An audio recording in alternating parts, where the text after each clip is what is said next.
With Need for Speed Most Wanted and Forza Horizon being released so close together, and both being open world racing games, it is inevitable that comparison and choices are going to be made, so here are my thoughts on the matter.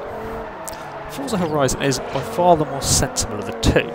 You might race on open roads during a massive car and music festival, and it creates this festival atmosphere very well, but underneath it's just as realistic as Forza 4. The Viper ACRX will duck and weave through traffic with its incredible downforce like you would expect, while you will certainly feel the weight of, say, a Ford Raptor. For pure driving, this is by far the best open world game there is on Xbox. Single player events themselves are pretty good. You'll drive a large variety of cars over all sorts of road, including off-road tracks, so if you're into your racing, you're unlikely to get bored. However, the events are all either point-to-point or circuit races, and I can't help feel a slight lack of creativity. The showcase events, which put you up against a variety of non-cars to race, are great fun, but there aren't really that many. When it comes to multiplayer, yes, there is free roam, which is lobby based, and you can have some great fun with your friends if you have some ideas of what to do, but with random people online it isn't exactly that special, and the few challenges there aren't particularly exciting. Your typical online races feature, although these normally descend into crashing rather quickly, as being open world it takes players a lot longer to learn the roads.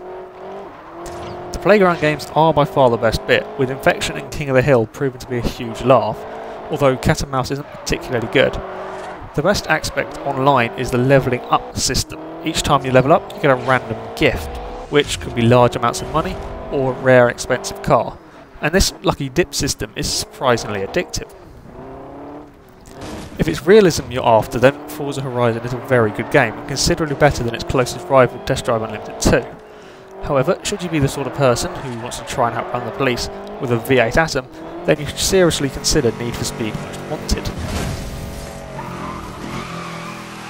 Need for Speed is very much an arcade game, so the cars will drive with a rather easy tap the brake and then drift around every corner approach.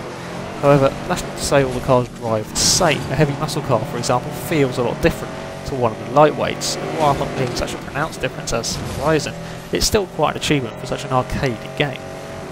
As far as single player goes, beating the 10 most wanted cars won't take you very long. However, to complete each car's races, hit all the billboards, find all the gate smashes and collect all the cars will keep you busy for quite a long time. And I have to say, this system of unlocking cars by finding them throughout the world is brilliant.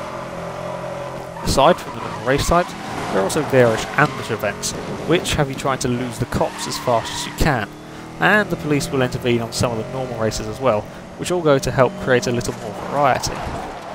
It's the multiplayer though where this game really comes alive. Throughout the city, every speed camera you go past or every billboard you smash will be compared with your friends, so there is always something out there to beat.